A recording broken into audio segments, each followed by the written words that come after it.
إن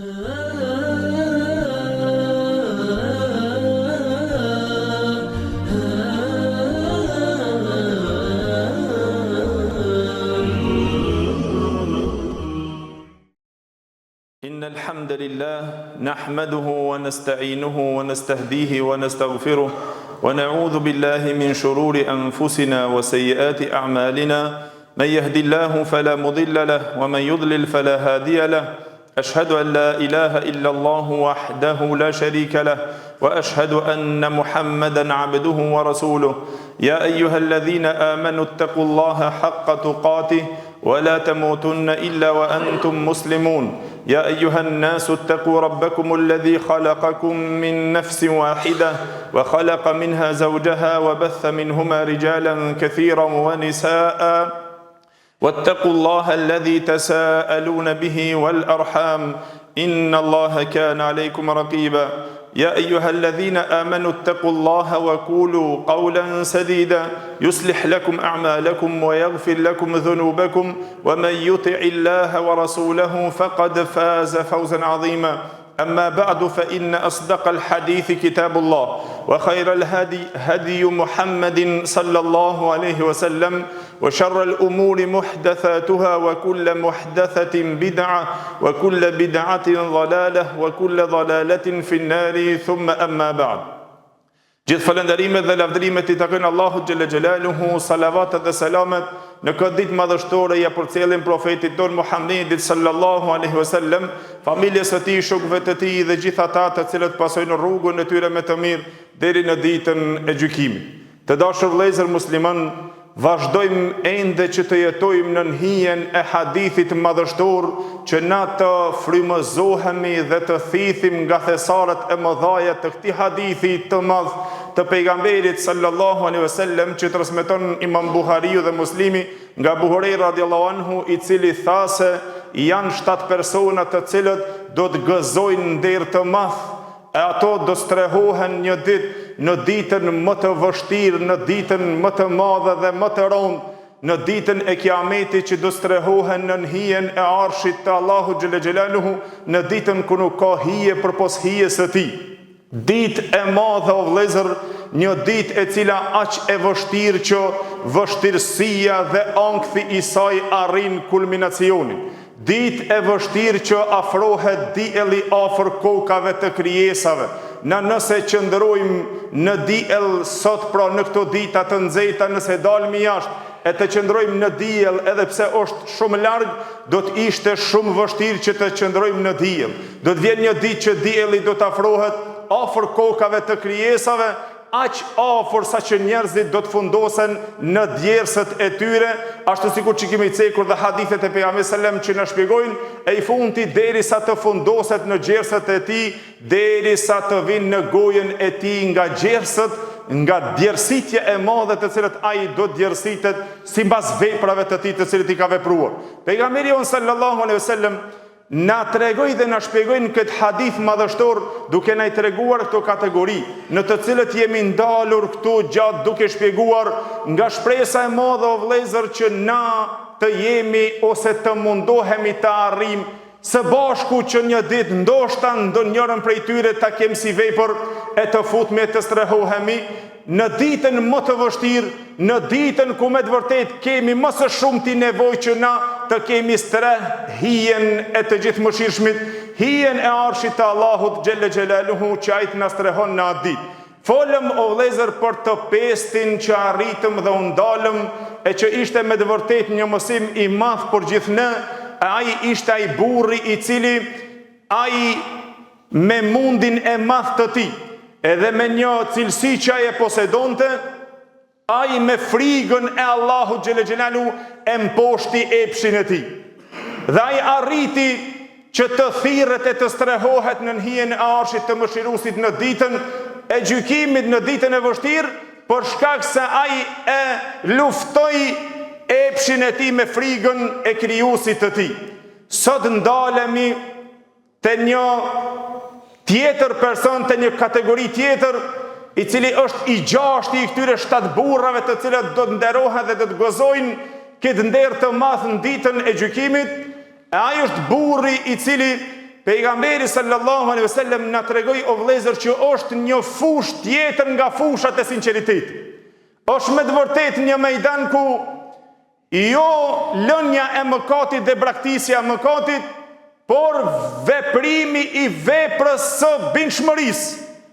Jo luftimi i epshit, po luftimi i nefsit.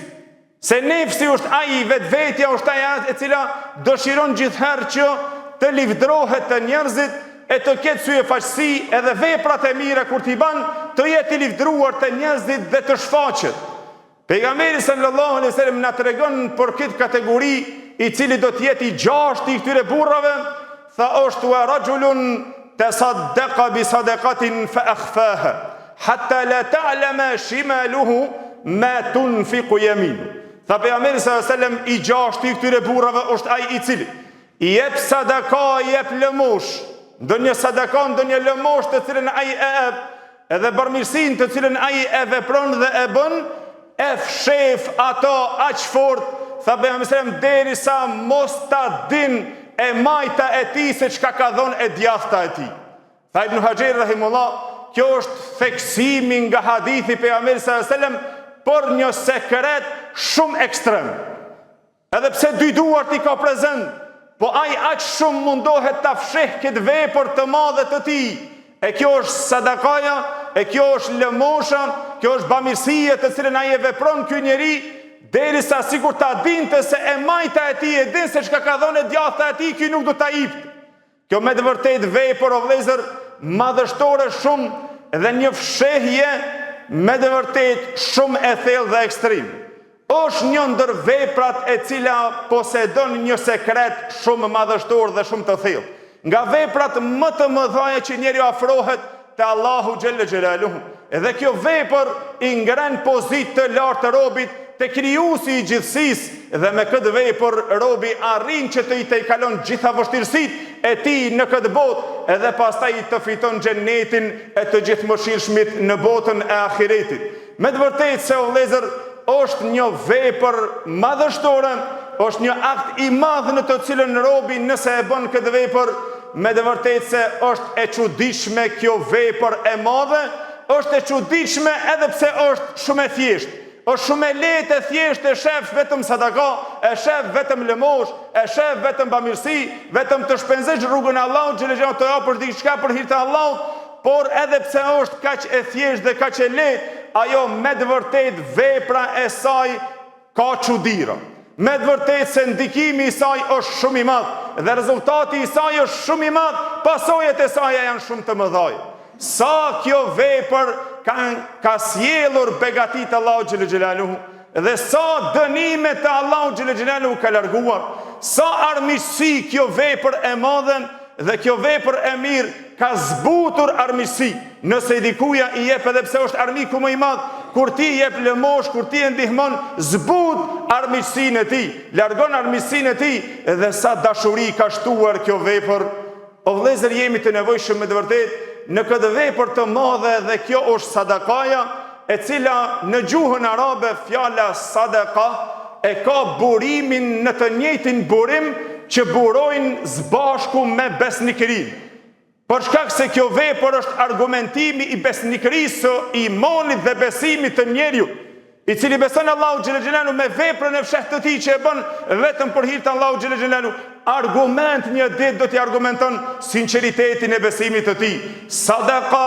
vjen gjithashtu prej fjalës sidqi, sinqeriteti, besnikëria, është dhe lidhur me këtë veprën të cilën ti e bën, ashtu sikur që pohoi pejgamberi sallallahu alajhi wasallam në hadithin që transmeton Imam Muslimi nga Abu Huraira radhiyallahu anhu, nga Abu Musa al-Ash'ari radhiyallahu anhu, apo Abu Malik al-Ash'ari radhiyallahu anhu, tha pejgamberi sallallahu alajhi wasallam was-sadaqatu burhan. Sadaqaja është argument, prof e gjallë e cila ajo argumenton për pronarin e saj, besnikërinë e besimit të saj. E me të vërtetë se njeriu kur e bën këtë vepër, ai gjithherë pyet, për shkak se Allahu xhel xhelaluhu e ka bërë kështu që kanuni i jetës njerëzore, ligji i jetës njerëzore të funksionon në kompenzim, të jap për të marrur diçka. Gjithherë kështu është, ligji i jetës njerëzor është gjithherë me shkëmbim, të jap diçka për të marrur diçka, të ndihmoj për të më ndihmuar, e kështu me radhë. Dhe më herët gjithherë dhe në kohët e më hershme kur kanë qenë edhe kur s'ka qenë prezente dhe ekzistente parja dhe të hollat, njerëzit kanë bërë shkëmbime me ato të cilit i kanë pas nga mallrat, i ka dhënë drithin, i ka dhënë grurin, për të shkëmbyer, ndoshta ka marrë të lynin, ndoshta ka marrë domethënë diçka zejtinin e kështu me radhë, pra gjithherë është bërë me një shkëmbim të tillë. Po derisa dhe punëtorët nëse i kanë marrë në punë, i kanë shkëmbyer pagesat e tyre, jo me bukë, jo me grun, jo me drith, jo me elb, e kështu me radhë, ka ndodhur domethënë dhe në treget e tyre gjithherë ligji i jetës njerëzore kanë funksionuar në shkëmbime. Po jo vetëm kaq, po sociologët o vëllezër thanë se gjithashtu dhe te kafshët është e njëjta ligj dhe njëjti kanun i cili funksionon te njerëzimi, që të jetë me shkëmbim dhe të jetë domethënë me huazimi që ti ndihmosh të japish që për të marrë. Gjithherë është dhe kështu, edhe kafshën të cilën ti e ki për në shërbim, tha ka qenë më herët që nëse ti e ushqen ato mirë,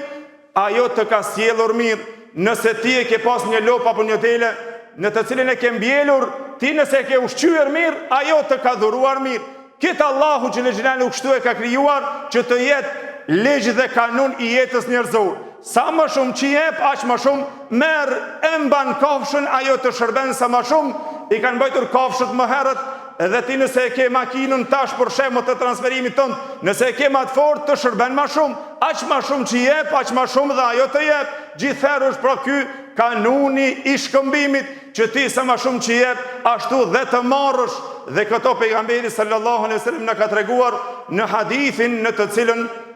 e transmeton Abu Davudi edhe Imam Ahmedi nga Abdullah ibn Jafar ibn Abi Talib radiallahu anhu, i cili tha se hypan në kafsh me pejgamberin sallallahu alaihi wasallam një herë pas pejgamberit sallallahu alaihi wasallam, tha dhe pastaj ai më tregoi një hadith të mshef diçka,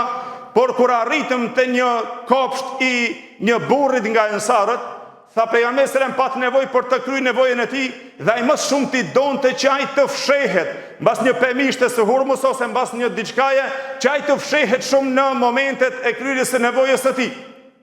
Dhe pastaj tha vëllezër, kur u futëm te kopshti i këtij ensariut,